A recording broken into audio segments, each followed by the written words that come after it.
If you're tuning in now or after the live, please make sure to hit that like button as it will greatly help push our community through the analytics. And make sure you share this on social media so we can try to have a more active discussion and reach as many people as we can, as it's a trying time in cryptocurrency, as a lot of people have found their way out of the daily flow, because I understand it gets a little nerve-wracking. It can be a little hard to watch at times. But remember, if it was easy, everybody would do it. And there's a reason why so many end up disappearing along the way in the space, and just they lose interest. They lose interest because it's hard to continue to watch. It's hard to continue to navigate the space there. Let me turn that down a little bit. That brightness was too much. But it just becomes a little too much in the space. So the due diligence is really important. Excuse me. Taki, welcome in. Appreciate having you in here. Hi, everybody. XRP don't come easy. No, it does not come easy. UK Phil, welcome in. John Hall, good evening.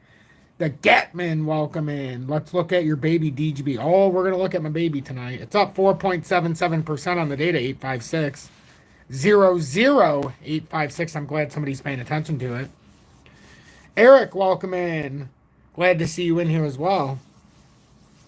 Let me timestamp this very quickly. Nick, welcome in. Rippled Lumen, good evening. So, good evening. 6:13 p.m. Eastern Standard Time on this Wednesday, December 20th, 2023. I'm XRP Future Millionaire, and I reside in the great state of Michigan. So I want to thank everybody for tuning in. I really appreciate you tuning in. We will take a look. Prismy Law, or Mr. Law, or Mrs. Law, Janazy. We'll take a look at whether or not we're going to go up and down, and we'll come to a logical conclusion here. Yeah, thank you very much. That's actually on the TV behind me. I do have one below, but you can't see that, so I put it on the TV in the background. I figured that's going to be my nice backdrop from now on when I'm inside. At least in the wintertime. I like it. I like that backdrop. So, hopefully it's not too annoying in the background. Good evening, Messi. Welcome in. Eric, I'm glad to see you in here. Nick, good evening. Glad to see everybody tuning in. So let's get into this right now. XRP, as you can see, I haven't been able to cut the hair in a while just because, I'm not allowed to until minimum $1. But like I said, all-time highs is what I'm looking for. So you don't always buy crypto, but when you do, it's XRP. Well, don't sell yourself short. There are, it's not just a one or the other type deal. In cryptocurrency, you're going to want to find the best opportunity, and that doesn't just mean, you're going to buy XRP, you're going to buy this or that. There's ways about this. You're going to want to buy XRP in your portfolio. There's no doubt about that. But there's a time and a place for everything. You'd like to take a look to see me to look at SOL. Maybe we can. Those Zeki. Oh, right over my head. Right over my head. So let's see. Let's see with XRP real quickly. So the Bullflag that XRP's refused to give way on, and this is just a short-term pattern. This is not the Bullflag I'm speaking of. I'll go to that after. I just want to show everybody in the immediate short term what XRP's fighting for today. We're fighting to have a daily close over the top of the 61. It's just about 61 cents. We'll call it 61 cents. We were trying to close the daily over the 61 cents. Remember, we've already had a death cross in the 4-hourly, and we're trying to get out of this range and try to push over. First thing we have to do is try to stay on top of that 20-day and the 4-hourly and try to start reversing a little bit. We've run into a little bit of a speed bump here as of the last few hours. But we're still up 1.8%. The market cap's added 583 million, or 1.79% to 33.23 billion. But more so within this formation, if we look at the daily time frame, we at least look like we could get a close over the first layer. But one thing I wish it would do, I would like to see it close over yesterday's daily, and that's at 6164. As you can see, we're right on the cusp right now, but we're not quite over that. So I would like to see a daily close over the top. As you know, yesterday when we were all together, fortunately enough, within our community speaking, we were able to understand the fact that we were going to have a little bit of a rally up. We don't know how far it's going to go. We thought it would touch 63 cents, and then possibly, if we get on top side of this, it looks like the bull flag that it's been in since October speaks to the fact that even if we're bearish, it seems like it wants to try to get us up here, and that's around 68 cents, and that's where that 11% rally comes in. That is a perfect marker if we hold this support, which we've already done now on multiple occasions. And this pattern formation, if it just stays true, you got resistance, support, resistance, support. The next logical choice would be a resistance back up in this area because it didn't break through. And now the RSI is in an area where it's starting to turn back around. And in the daily time frame, there's room there for the RSI. There really is. So, I mean, you figure we're filling this out. Even if we break down, there's still some room. There's still some volatility left in that formation. But technically, when you come into a bull flag, traditionally and I'll say what I believe to be true, is about 82% of the time when I watch it, it'll play to the top side. After the momentary volatility to the downside always occurs in a bull flag. You always start out hot and everybody's like, oh my God, look at this, it's a bull flag. Boom. Then it's like, oh my God, boom. And then eventually, third, fourth time, if it's meant to break out, it does. Traditionally, you'll see resistance, support, boom. You don't usually fill it all the way out. So I'm interested to see what happens on this next leg. This is the most important part to me. And that's just my personal opinion. So, and we're all allowed to have our own opinions. But with this bull flag, we know if it breaks down, you'd be looking at about 53.2 cents. That's the updated target if it were to break down around Christmas. The higher up it goes on this uptrending support, the higher up the target's going to be.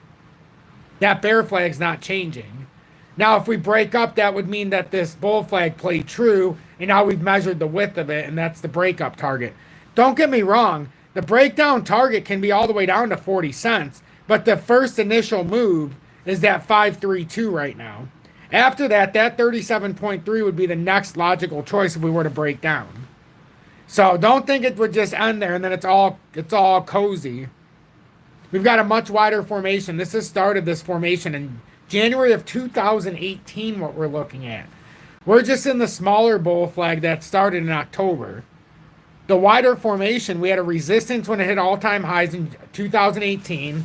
We had the support in 2020 in December, support again in 21, late 21, early 22, and we hit the support of the uptrend again in 23.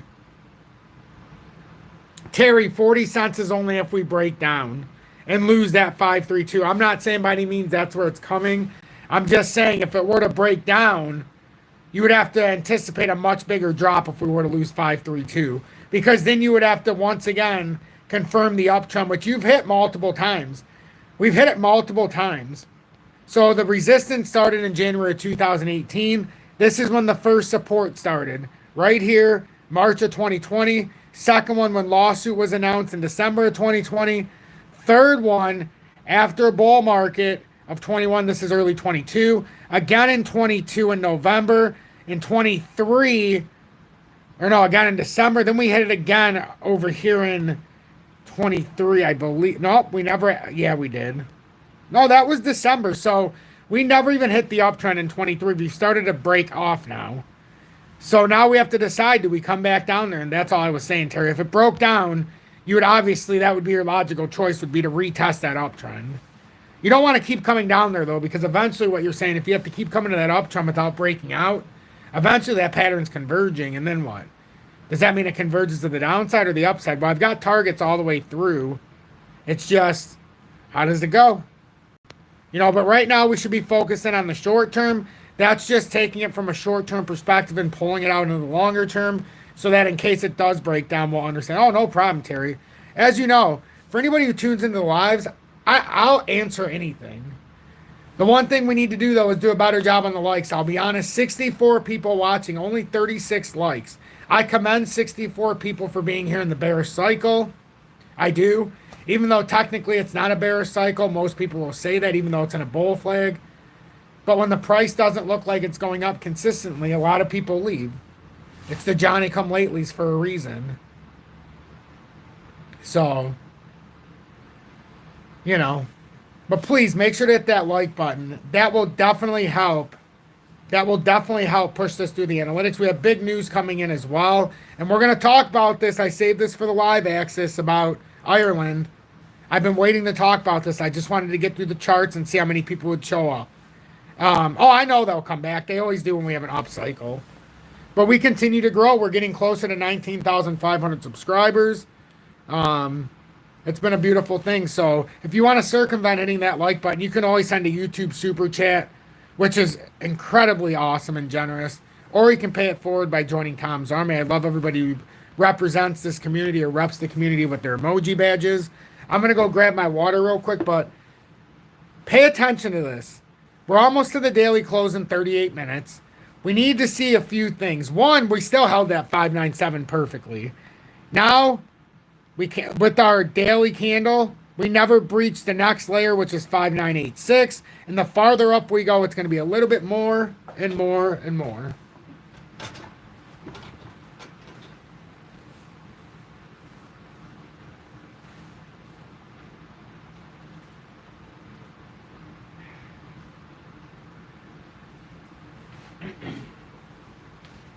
Okay. So, the other thing we need to talk about, I would love it if you would take a look at SOL. Are we going to see... I know you keep asking about SOL, but, you know, understand I do 771 things at once. So, you know, sometimes when so many people in the audience ask me to cover so many different things than I do, understand my time's worth something. So...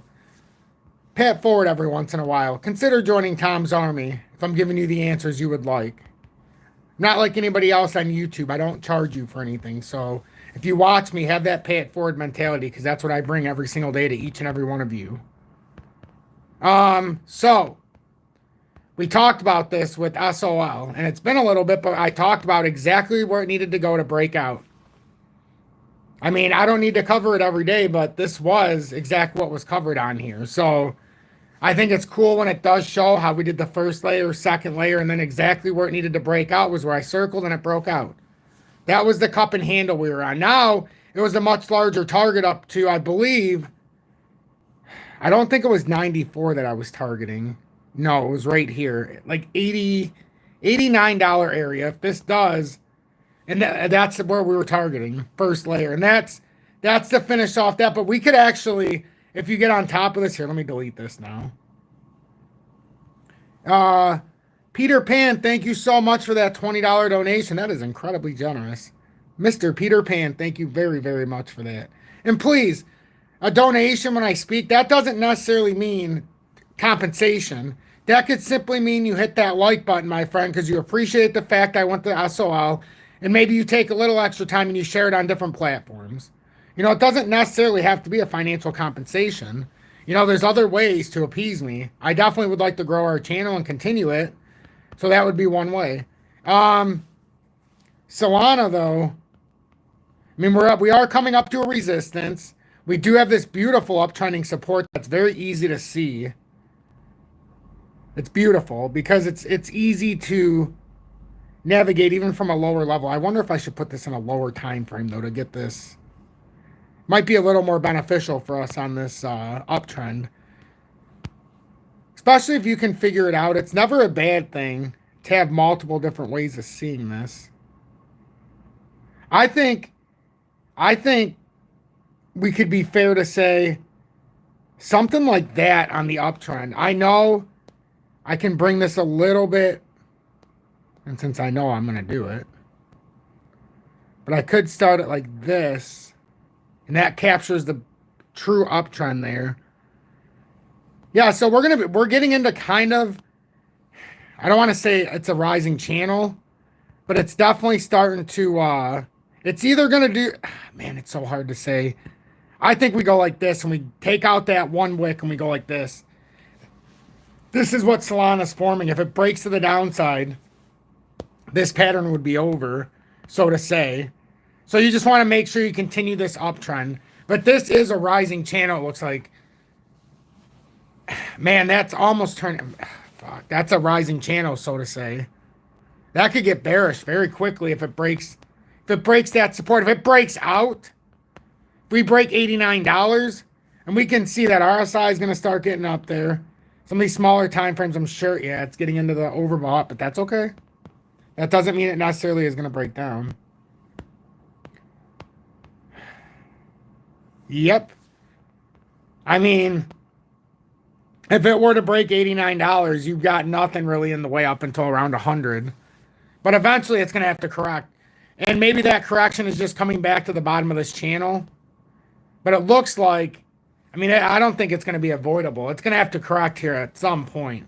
I think that's what it's speaking to. We might be starting to top out here, honestly. So I'll remember that's the Coinbase chart for future reference. But what I really wanted to do, oh yeah, Bitcoin, 43,592, up 1,334 points or 3.16% at the top side. We've talked about this numerous times until we're blue in the face. When the government's got money to print and they go back into a quantitative easing cycle and now they don't have to pay taxes, a logical step would be to start pumping crypto. I mean, you don't think they're taking up these positions in Bitcoin? I mean, I don't know what to tell you if you haven't, if you don't understand it now. Nice. Beautiful. Beautiful buy at 15 bucks. Beautiful. Bitcoin's got this massive W reversal. It's bouncing off of the 42,663. And now it looks like 47,000 should be in the deck of cards. I mean, it really does. And that 42,663 was the first initial technical target when it broke that smaller broadening wedge. We had a much larger one that it formed into. And we broke out of it. And now we've got a target right now. 47,000 is the small target. The overwhelming target, if you want to say it's going to break the entirety of this wedge, which I'm not willing to say that yet because we never touched the bottom of the broadening wedge. So it should just be 47,000 should be that first initial target. We get on top of that and hold. Well, sure, we know that what the official target would be. But I would not be surprised if 47,000 was the topping on the icing. Or should I say the topping on the cake? The icing is the topping on the cake. I don't even know what that was supposed to mean. DGB up 5.14% to 00859. Love my baby. It's trying to break out of this formation as we speak. It really is. DGB is getting ready. And like I always say, don't be married to the chart. I'm going to actually bring it out to the wicks now because you know why? Because we have the evidence. We have the evidence. I don't got to be married to some... to the chart. I have the evidence now. See? Now that makes more sense to me. So it even gives you a little bit more top side to work with. You can see the wick right there. So hey, don't be married to it. Just allow the chart to evolve for you. We were guessing before. You know, it's a guesstimate. Now I love when you don't have to guess because now we know where the official breakout is. So let's see. See what happens here for DGB. But this is your overextension after a massive consolidation. I mean... if this breaks out, we've got 948. The big area over the top would be 948. And then really nothing, folks. You've got up here at 1073. If you broke out of those two areas, holy smokes. So I'm excited for DGB. I'm excited watching it. Especially because every step of the way, it's a beautiful thing to watch. We've talked about how Vechain needed to move a little bit more. We've talked about how ZIL needed to move a little bit more. Vechain's technically, if it holds this, we have a technical target that could bring us all the way to 6 cents after this massive breakout. Am I convinced it's going there just yet? I am not, because the RSI is getting into a dangerous area. So I started looking on the board and it's like, where's a logical rejection here? So I went into the 4-hourly and I went all the way back here.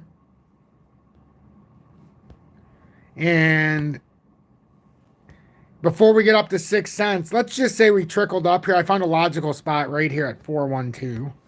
So let's just say we trickle up here. The RSI doesn't correct at all. You could see a big rejection coming at 412. So just pay attention to this, especially if we don't clear this out because we're We're in the top side of this, way up there in the daily time frame for the RSI. So just be aware.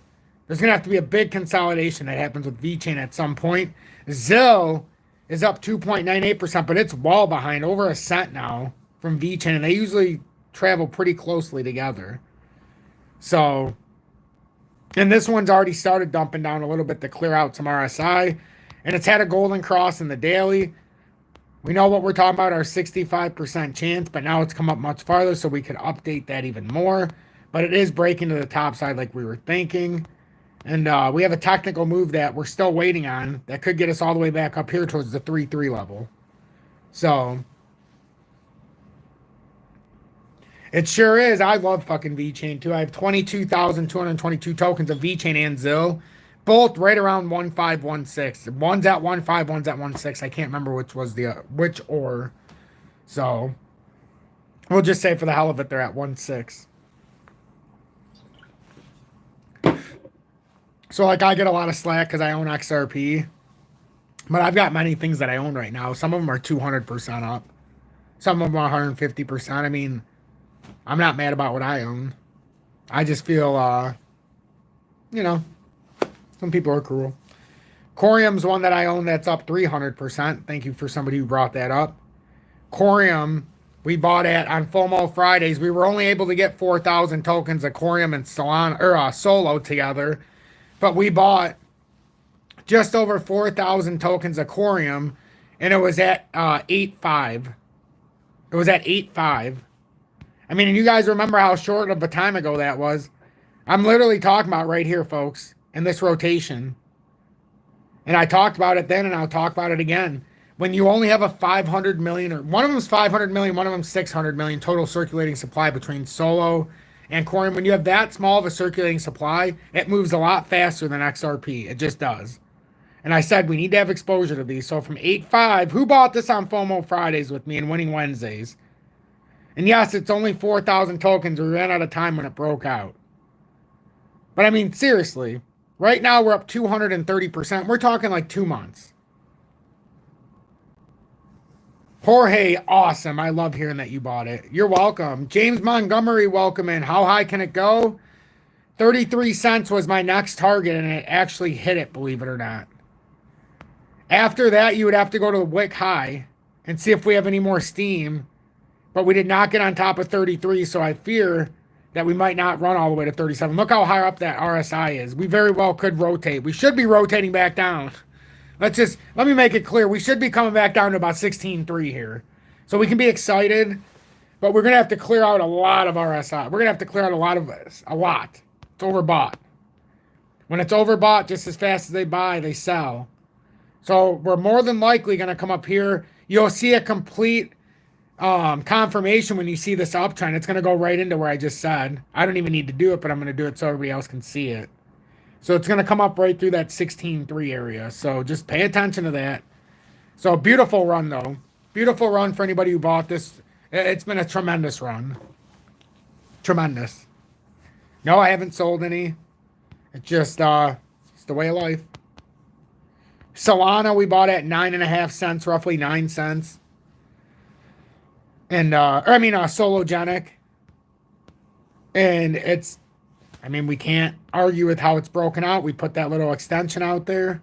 It's broken out of it beautifully, and now it's trying to come up to the resistance. I mean, that should be top end for now at 19.3. So, but yeah, I mean, that's why I keep saying a lot of things have pumped, and what usually pumps last, so don't give up on XRP. I'm telling you, right when you least expect it, it does it every time without exception. So do you really believe that this time's going to be different? But anyhow, the other thing is with XRP,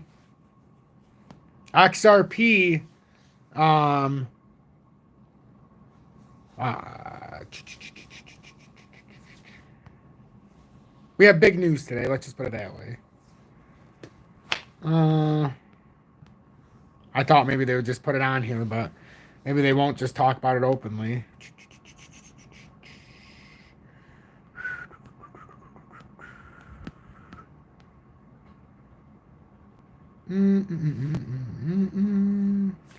Somebody asked me about what they wanted or talked. Oh, Ireland, I believe. I know somebody brought it up.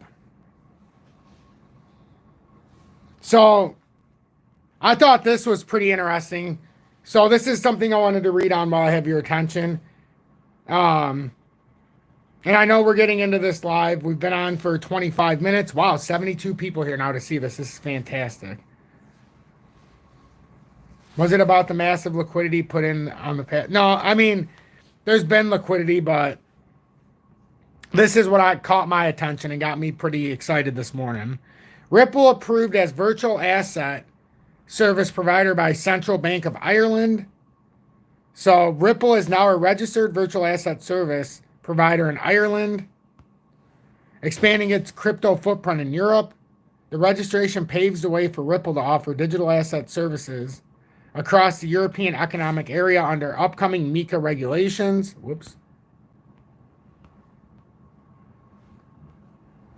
Crypto payments firm Ripple's Irish subsidiary, Ripple Markets Ireland Limited, was granted approval by the Central Bank of Ireland on December 19th to operate as a virtual asset service provider. The registration allows Ripple to provide certain digital asset services within Ireland, paving the way for the firm to provide such services to clients across the European Economic Area. Once the markets and crypto assets regulation comes into force at the end of 2024, according to a statement, subject to acquiring further necessary approvals, Ripple General Counsel Stuart Alderodi previously said it could passport its European license to the rest of the 27 states in the bloc. The Central Bank of Ireland's addition of Ripple Markets to its list of registered virtual asset service providers is a significant step forward for our business in the region. Ripple SVP Strategic Initiatives Eric Van Miltenberg said, Ireland has positioned itself as a supportive jurisdiction for the virtual assets industry and consequently as a great place for businesses like Ripple to operate, reinforcing our decision to select Ireland as our primary base for EU regulations. Van Miltenberg added, by providing regulatory clarity for the industry, Ireland and the EU more broadly are boosting confidence in the digital assets, payments, and fintech ecosystem and demonstrating their commitment to the long-term development of these industries. I mean, how cool is this? This just continues to piggyback on everything we used to say in 21, that it's going to be a major player when it comes to these CBDs or CBDCs in some of these major markets. I mean, this is all speaking to that. Ripple has been seeking a VASP license in Ireland since November of 22. The firm's latest registration follows its Singapore subsidiary, Ripple Markets APAC PTE Ltd, securing a major payments institution license from the Monetary Authority of Singapore in October. In the United States, Ripple said it also secured the majority of its 35 money transmitter licenses this year. That's pretty cool. It's coming together. Like I said, 25 and then ultimately 28 for all these loose ends to be tied out all across the world. I'm telling you all. We're just early. And when you're early, you see a lot of the bullshit. When you're late, you see the fun ride, but it's already so expensive that you don't make much off of it. Ireland emerging as a favored destination for crypto firms. Ireland's appeal as a destination for fintech innovation played a significant role in Ripple's decision to open its Dublin office in 2022. The firm said the Central Bank of Ireland previously established an innovation hub in the country in 2018, facilitating more engaging and informal interactions between fintech firms and the regulator. Tanya, welcome in. It's so awesome to see you in here, love. And you know what's funny? I actually waited for you to get in here to cover HBAR. I didn't know if you would be in here, but I was confident you would be in here at some point. So Tanya, welcome in. HBAR is up 6.96%, and I bet you're glad you listened the other day to rebuy back in, just in case you wanted to buy a little pump. But as cool as that is, pay attention to what's going on here. We're getting into that overbought area in the RSIs here, ladies and gentlemen. So it's been a fun ride. Now we have to see if it's coming to an end. Now we're going to come back down. There's nothing we can do about it. No matter what, even if it's bullish, we're coming back down to 839. And we're going to now try to retest this. So remember this push up here. This is now the retest. See how that works? We don't have to worry about this because we came to the top side. Now what we would have to worry about is if it came to the bottom side, right? And now you have two different choices here. Once again, it comes through. and then it bounces up, and then it would bounce down. Or, Tanya, we would bounce off of here when it comes back down, and then it would swing back out and make up its mind. So, and there's a chance it could make a W reversal, but those are your two choices here. Oh, I appreciate that, Tanya. Tanya said I did perfect on the TA. Thank you, love. I appreciate that. And no, I did not have to pay her to say that, believe it or not. I know. It's true. It's damn true. All right. So but that's what we're looking at for HBAR. So HBAR has done a tremendous job. It's come all the way up from where we bought it on FOMO Fridays. Believe it or not. Remember the rotation, folks? Remember when I said it's in our best interest to buy it where everybody be up? 5.2 average. So now you can do whatever you want. You know, that's what I'm saying. And that didn't hinder us on buying XRP or other favorite cryptos. But because Tanya stayed on me about this, I had no choice but to buy it because it was something I wanted. And I'll gladly roll with 10,000 tokens at 5.2. Now we're up 57%, even if it comes back to 827. See what I did there? That's even with a little more than the consolidation back to that uptrend. That's a rising channel resistance we're on the top side of now. And if that plays out properly, this should be the next bull flag forming. It's just you need a consolidation, that's all. And breaking down from the top, because you don't need to go from where it's at now, just from the top so you can get an understanding of how much it would have broke down. That'd be about an 8% liquidity grab, even if it stayed on the rising channel support finally. Something I'd like to see happen now. But we'll see. Only time will tell, ladies and gentlemen. Only time will tell. So, I think that's a pretty good account. I think I want to have a relaxation with everybody, so I'm going to have to go roll one. I do want you guys to listen to something, though, however. And yes, when I listen to Peter Schiff, and I let you guys listen to Peter Schiff, it's not because I wanted to show you something fun, but there's something you should listen about. So while I'm doing this, I try to find strategic times for you guys to watch this. This would be a strategic time to get your listening ears on and listen. Because I'm not ready to leave yet, but I do want to relax with everybody. It's been, I know, 33 minutes, but hopefully I haven't worn my welcome out. I know some people just left, like 10 people, when I announced that I was going to step away and Peter Schiff was coming on for a second.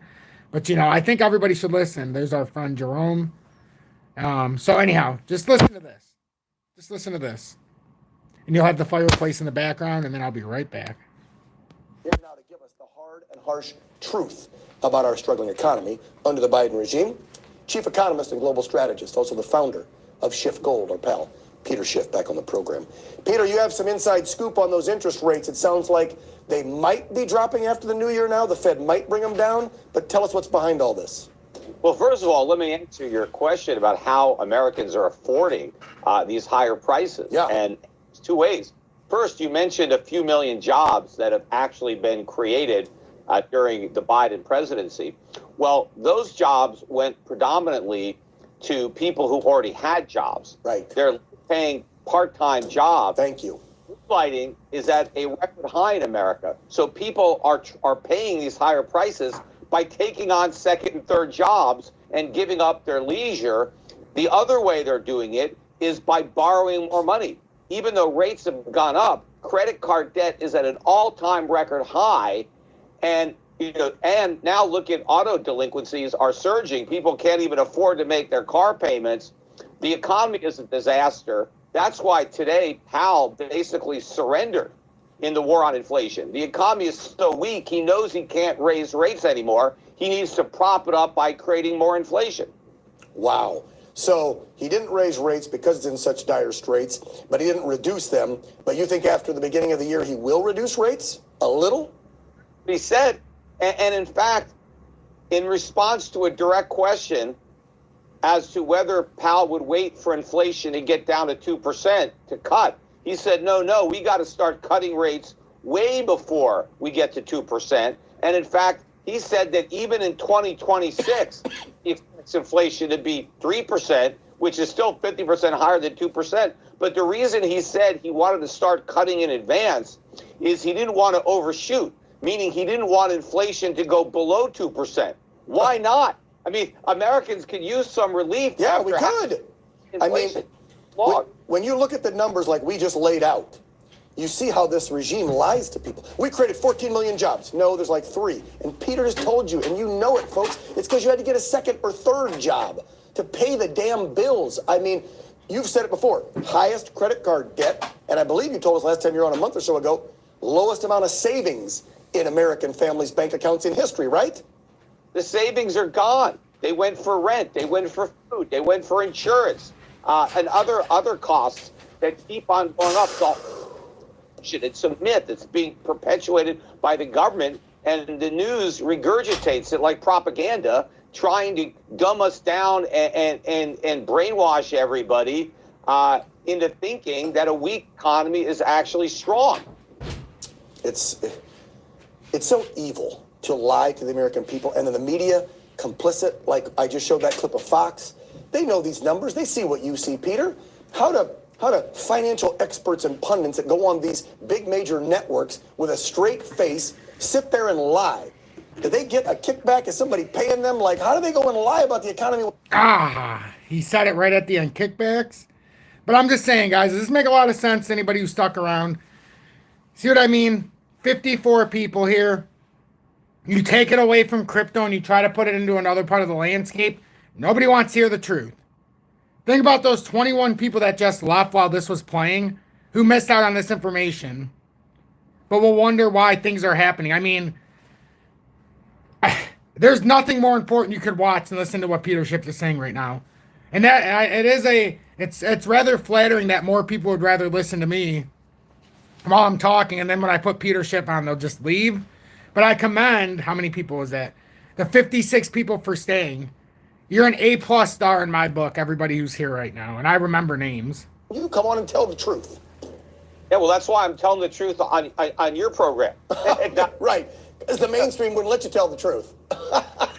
Are part of the establishment. They have a vested interest in perpetuating the lie. And so that's what they do. And they have a very cozy relationship. These major networks get all these guests coming on from the administration. And so in order to get the guests, they have to, give them these soft puppets, got to toe the line.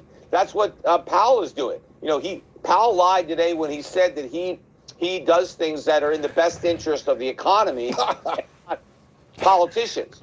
Everything he's doing is political. The economy takes a back seat to reelecting the incumbent party, which is the Democrats, which is Biden. And so everything Powell is doing, the goal is to reelect Biden. Hopefully the public won't allow him to achieve that goal. I mean, looking at the polls, it looks like he's going to be a one-termer. Yeah. Okay, so I don't give a rat's ass about politics, but you guys get the picture. And then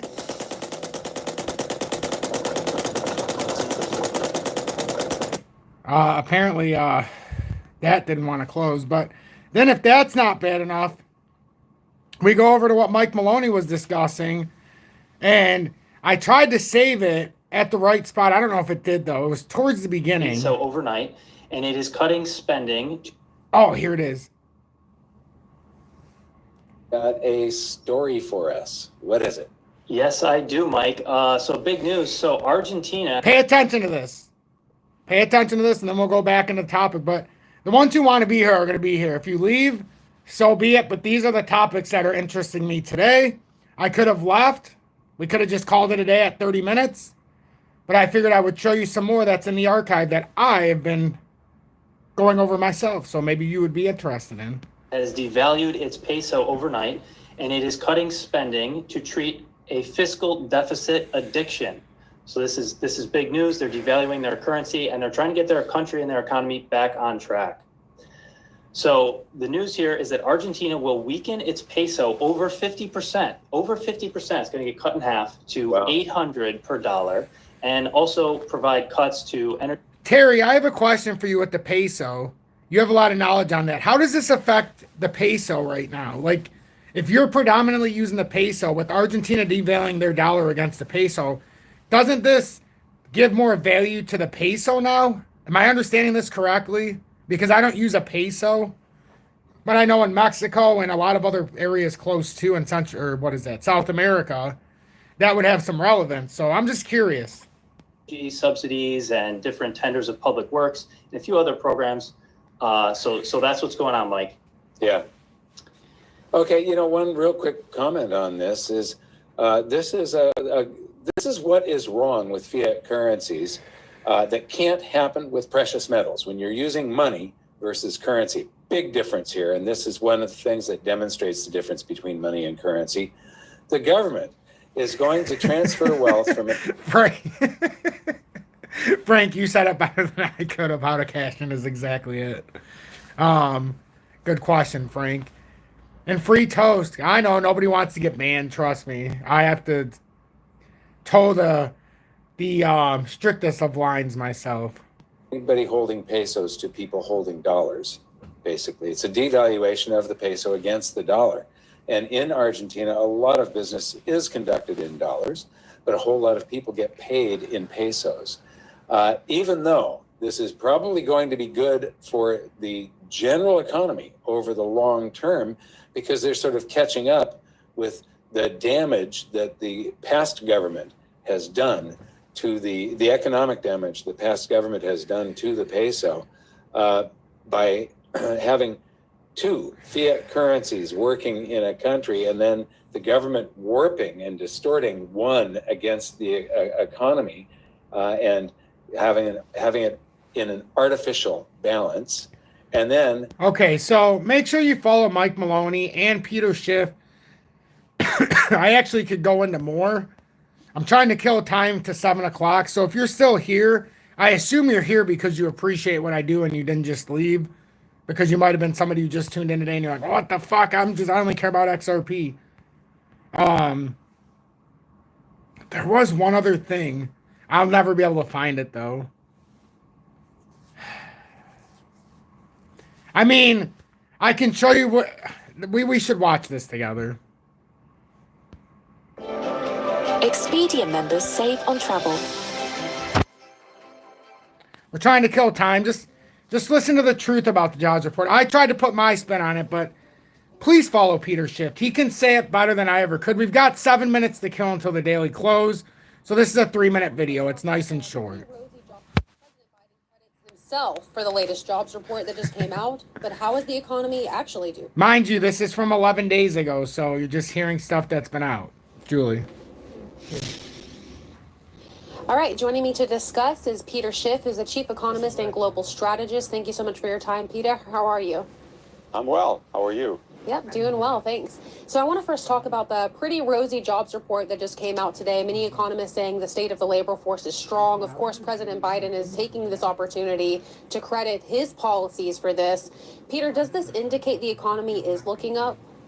No, in fact, I don't think there's anything to take credit for. First of all, the jobs number, sure, it was better than expected, but we'll probably end up revising it to worse than expected next month. That's pretty much what they do. They come out with a number, and then the following month, they revise it lower.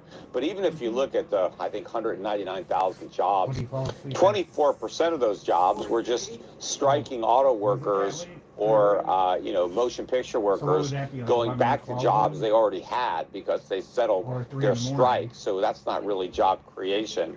And then 82% of the rest of the jobs that were created, you go take a shower, were government jobs and healthcare jobs. So these are not, the productive jobs that are, you're producing goods that we need, that we can consume, that we can export. And all these government workers have to be paid for by the private sector. That means the government has to run even bigger deficits. That means they have to create more inflation to pay their salaries. That puts more upward pressure on prices. So, I don't think we have a strong labor market. Meanwhile, of course, the jobs that we are creating are part-time jobs. They're low-wage jobs. People are taking second and third jobs.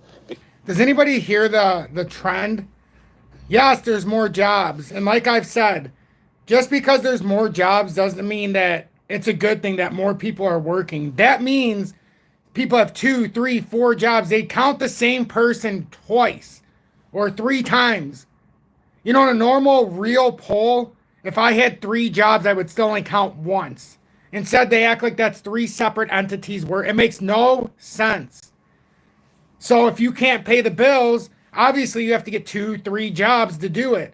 People are putting money on credit cards. It's what I've said. We have a credit crunch. What happens when the credit runs out?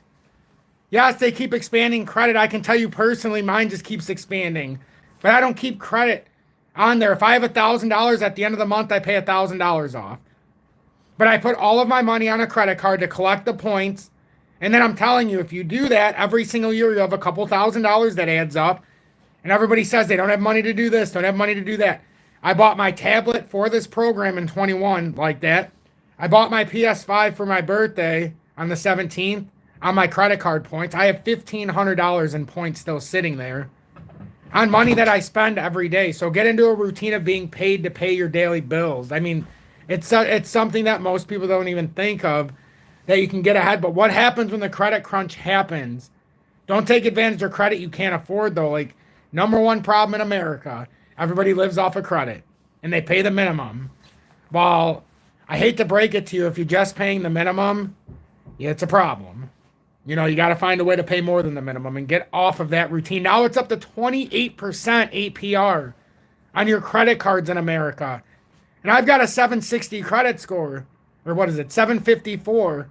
So it's not like I don't have credit, you know, a good credit report. Now I do, you know. So that's what they're giving you. But finish listening to this. There's a lot more we can talk about this, but I don't want to talk too much because we're about to get into the daily close. Because the economy is so weak that you can't get by on one job anymore. So most people need multiple jobs. All right. Well, thank you for breaking that down for us. It's quite different than what we see from many of the news reports that are out there right now in the headlines. Sure is, Peter. I just wanted to move on to talk about the fact that the price of gold hit a record high earlier this week, but now, of course, we know that's gone down to normal. But about the fact that it did hit a record high, but the fact that people did buy gold more, what does that say about the state of the economy? Well, you know, I think if people really understood just how bad it is and how much worse it's going to get, they'd be buying a lot more gold. Because inflation is a huge problem and it's only going to get worse. The talk of the Fed successfully returning inflation to 2%, that's all talk. It's not going to happen. The genie is out of the bottle. There's no putting it back in.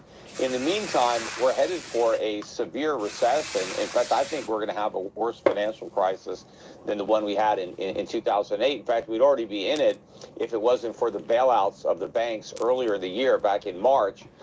But that has a short shelf life. I think the problems that underlie the banking system are building. The entire banking system is insolvent based on more than 10 years of 0% rates. They've loaded up on low-yielding long-term bonds. They're underwater in those positions. Meanwhile, I think you know, the real economy is weakening. The deficits are skyrocketing. The structural deficits, the national debt, it's almost 34 trillion now.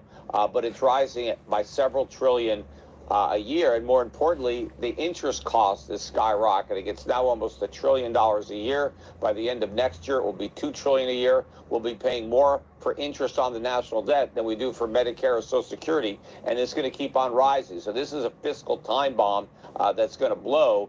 And I think people would be buying more gold if they understood, you know, how short this fuse was. Peter Schiff, chief economist and global strategist. Make sure you follow Peter Schiff, seriously. Peter Schiff podcast on YouTube. Just type in Peter Schiff. Daily close happened. The good news here is I can see right off the bat, what was one number we talked about that I would like to see us close over? Does anybody remember from the beginning of this live?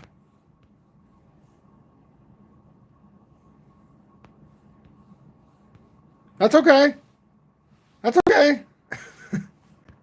Well, first of all, we have plenty of room right now over the 61 cents. First sign of good news. That's the first. Yes, Terry, thank you. That 615 level. OSW, yes. I know you meant say, yes, you have the right numbers, just in the wrong order. 615. 615 was an area that I wanted to see us close. Let me go to the other chart. We're over the 100-day now as well, so that's okay. But we've got to work our way now over. We've got some work to do here today now. No. Oh, no. It's a good thing. I knew what you meant. You had the right numbers. You just got excited, so you wrote them down. I know what happened. We grade on a curve here, my friend. We grade on a curve. So 6206 is our next major thing we have to get above. We have to reverse this pattern formation in the daily. So we need to close over 621, but we must stay over 603 on this candle. We want to, well, that's a lie. I'm lying. I was trying to give us a little more, make us prove it, but that's not how it works on the charts. We have to hold 60 cents. 60 cents on today's daily candle. But we're going to have to start working on the 4-hourly. This is going to be our most dangerous candle right now.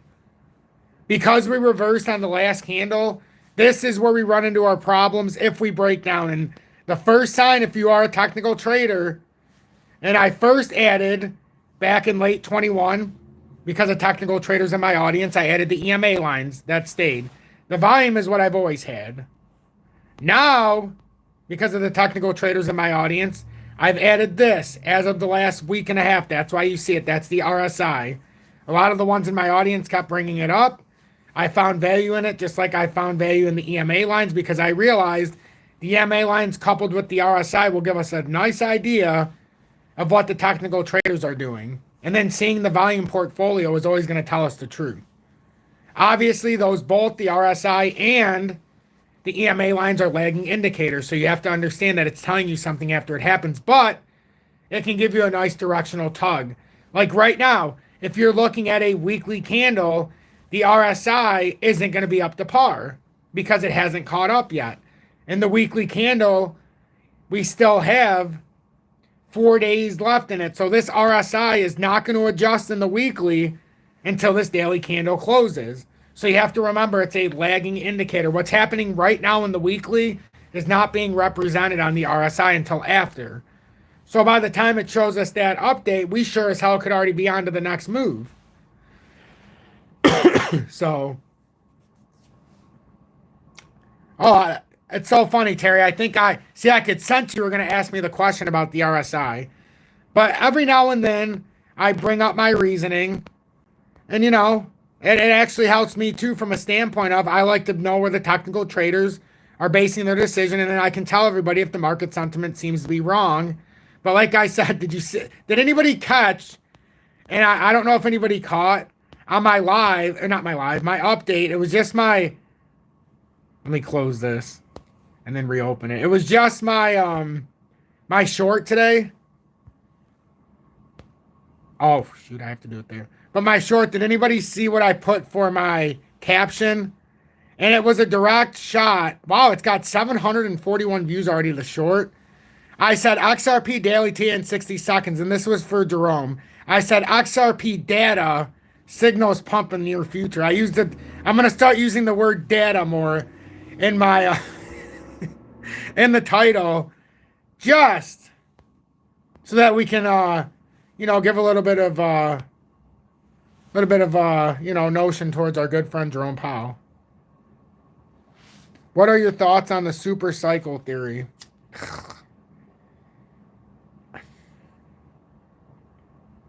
Well, if you believe in the super cycle, are you referring to the 2017 cycle?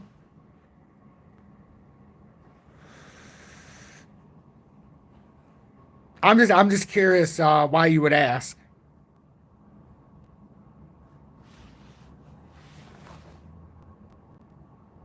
You have to go to sleep. You're a great guy. Enjoy to watch. Hey, I appreciate that. Oh yeah, you go to sleep. I apologize. I know some nights that's why sometimes I say I've overstayed my welcome, just saying it nicely that I got to go so everybody else can go. But, you know, I don't feel like I overstayed my welcome yet. For you, I have, because you have to go to sleep.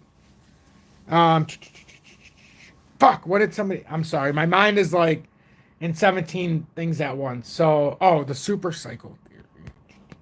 So let's break it down together. So... to avoid having to explain after I talk about it.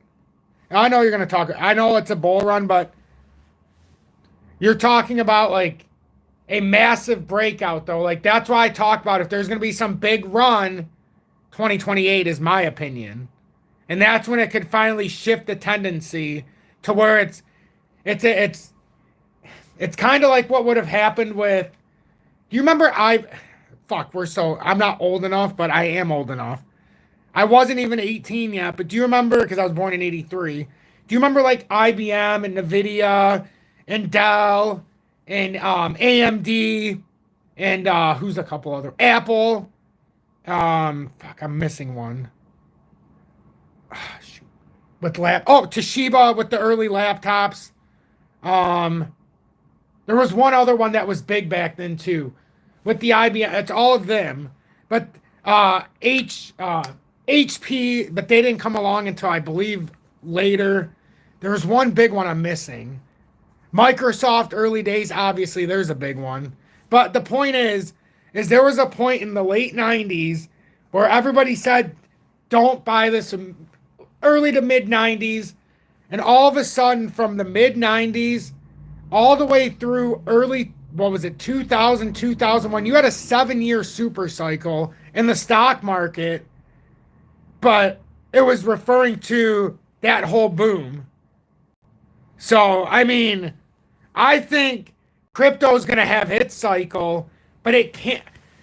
If we're talking about super cycles, the problem is in order to sustain a prolonged period like that, you're not going to be able to do it until you wipe out some of these shittier ones. Like, look what happened in the stock market before that. You had a big collapse in the early 90s and mid 90s, and it wiped out a lot of smaller companies that were trying to compete with the chip makers.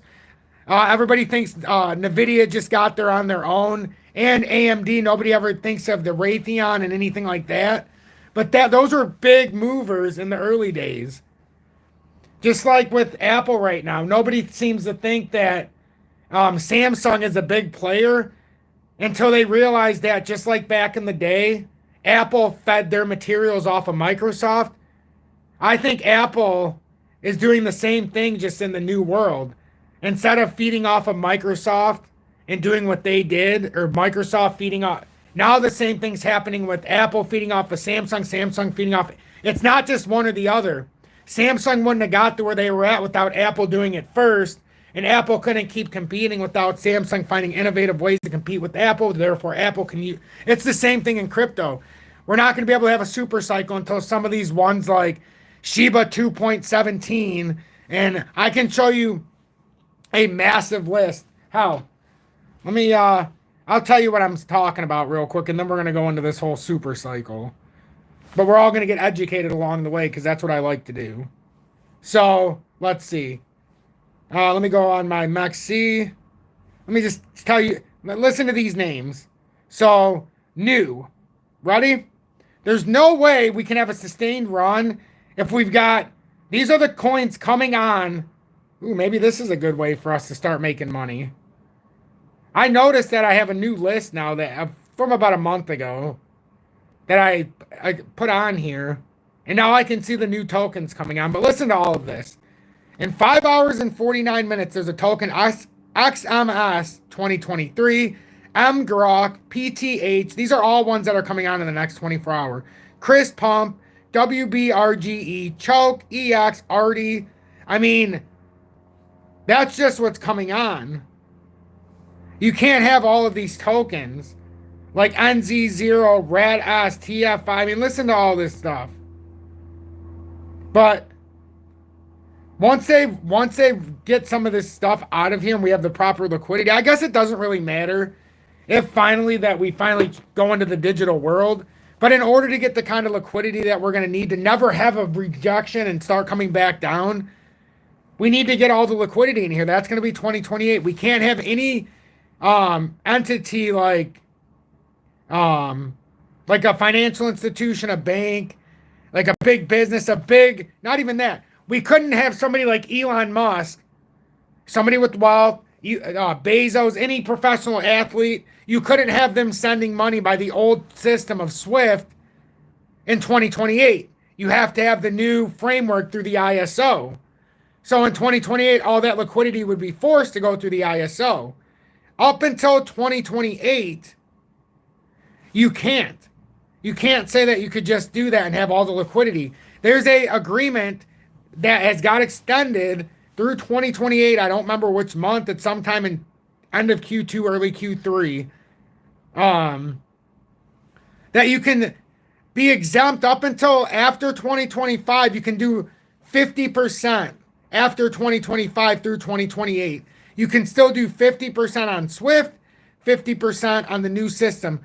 No one's going to regulate that if some asshole is doing 100% until they're not allowed to do it at all. You know how this works. So somebody who's behind one of the institutions, they're giving them plenty of time saying, hey, make an effort. Otherwise, you're going to pay some fines here, but we're not going to shut you down. So if you're a bank, well, the bank's going to have to draw. I'm going to keep coming back to this, and everybody laughs at me when I do it. Don't think it can't happen to you, because it kind of, look, 20 people have left now. There was almost 90 people here when we started this little rant, when we got to this. Doesn't it make you wonder why people get into something and they don't understand why they're in it? That's just, I always like to look at it just because I see 70 people are still listening. That's incredible. A couple months ago, it would have been 30 people. So, people are slowly but surely, we're awaking. You want to wake up. You want to awake. You don't want to be part of all the nonsense. I'm not going to go onto a bad, I'm not going to stop on a slippery slope, but anyhow. What is a super cycle? I think I've explained what it is within another super cycle that happened, but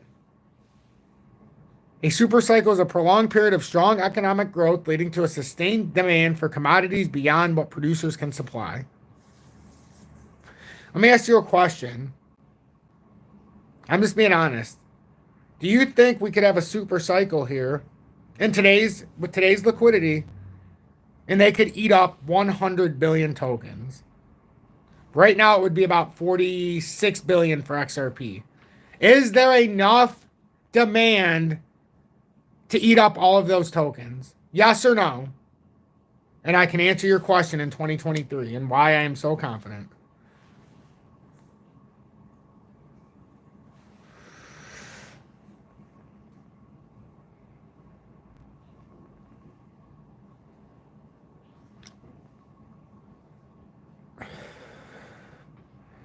I like it. One says yes, one says no, one says I don't know, one says we're transitioning, one's oof. And that's the right answer. Not yet, but when we go full digital, there's 0% reason to think that we won't. So when I say we're early, and if you're young, or if you're not too old, and when I say too old, if you're 70 right now, you're not too old. As long as you're not, it doesn't even matter. Because who's to say me at 40 outlives you at 67 if you're watching? Or if somebody's watching at 18, who's to say I don't, you don't know. So what I do, and it's another reason for gold and silver, why have cash, currency, when you can leave your kids, your grandkids, a legacy with precious metals? Look at some of the richest families today in society, in the USA. They were the ones that didn't turn in their gold and silver. So the ones tomorrow who are going to be the richest are the ones who knew to turn in their currency for real money when they could. I feel like this has been one hell of a live. So right now, I don't believe we can. I don't think we can, because there's not enough liquidity to draw from. It's not that it's not there, but come ask me again in April if XRP finally gets the ruling that it's over, it's done. Now everything's off the table. Even institutions you guys can go do it in the back end deal. I don't give a shit how they buy it. I don't care where you sell it off from. Don't be naive enough to think that they're not locking up these back into escrow so that they can't sell it at a future time for a little bit cheaper to some of these institutions to get it off the market. That's what any good business would do, and it's not corruption. It's not. It's what we want them to do. You want them to get it off the market to an institution that's going to hold on to it until a much later date. And then they're going to buy it again when they say we've got another few cheap, because they know today at 57 or 65 or $1.10 or $2.64 that it's not enough, that even if they were to build it up to all-time highs, there's a lot of revenue to be made. That's what we want. Puentes, thank you so much for the $5 donation. Oh, you're welcome. I like giving my time. So, the super cycle theory in, let's go to it. Crypto. We've talked about it broadly, but basically we need liquidity for any super cycle to work. So, in a Bitcoin super cycle, huh? I don't know. We'll go over this more in the future. Because I've been on for over an hour now, and I know I'm pushing the limit. My voice, if I continue to talk too much by the end of the week, which it's getting closer, but we're having a strong end here. But right now we're looking okay with XRP. But as far as the super cycle, I think we could, but I think it's more likely to happen after. I think we would have a mini bull run in 24.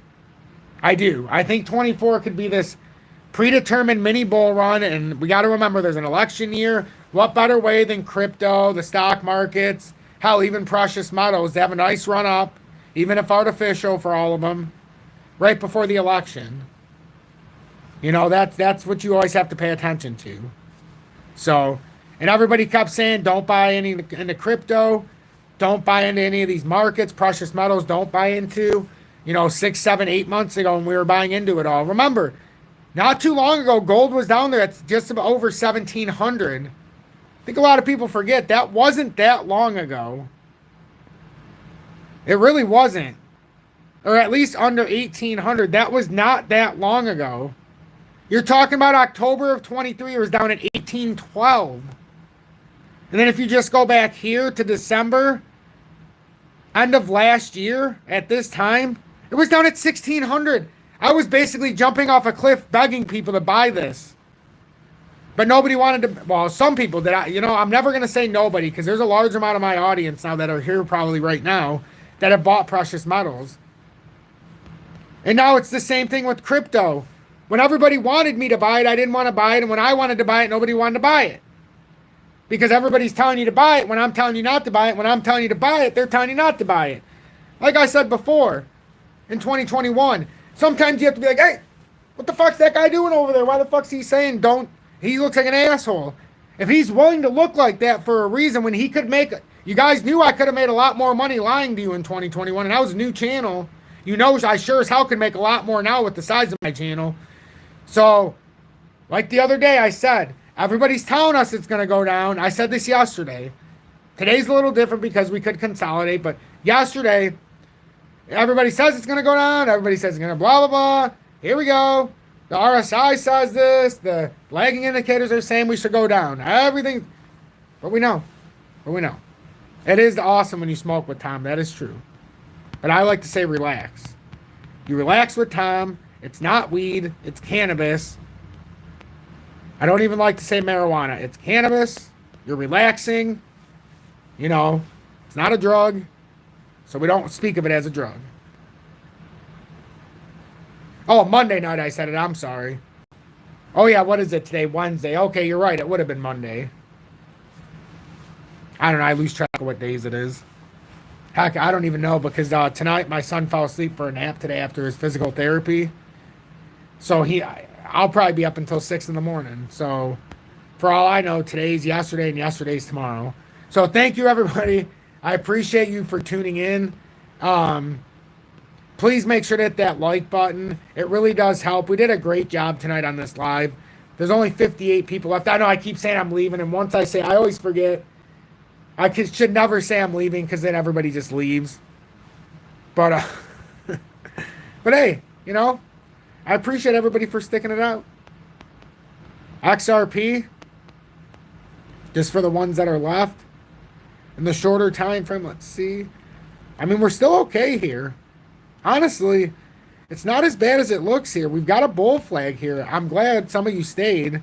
Because the ones who left are just going to miss this. Because I can guarantee you're not going to watch the whole thing over again. That's a bull flag still. Be surprised. Don't be surprised if we find ourselves again rolling up. Bullish cross here in the 2 hourly. Come here first probably.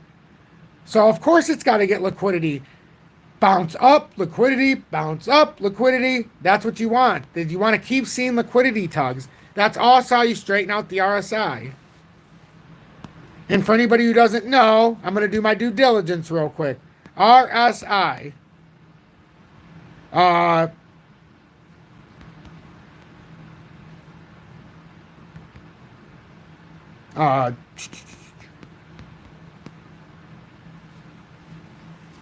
So